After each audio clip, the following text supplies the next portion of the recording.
ننګرهاري ولسونه د امیر المؤمنین حفظه الله د هغه فرمان هرکلی کوي چې له مخې هیڅوک نشي کولی غیر قانوني وسلې وګرځوي.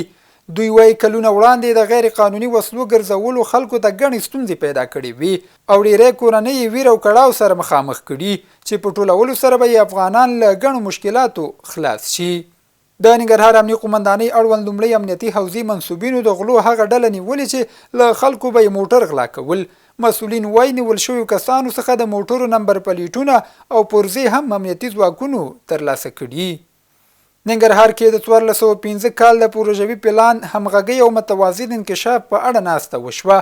د ننګرهار اقتصاد رئیس مولوي جان محمد حامد په مشرۍ ترسره شوې اداري ناسته کې د 1415 کال د پروژوي پلان پر تطبیق د مرستندویه ادارو سره پر همغږي او د متوازن انکشاف پر موضوعاتو بحث وشو.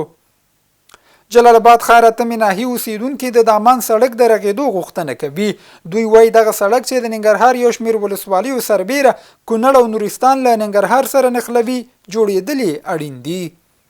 او غزه کې د اسراییلو د تازه بریدونو له کبله 6 تنه فلسطینیان شهیدان شوي دي.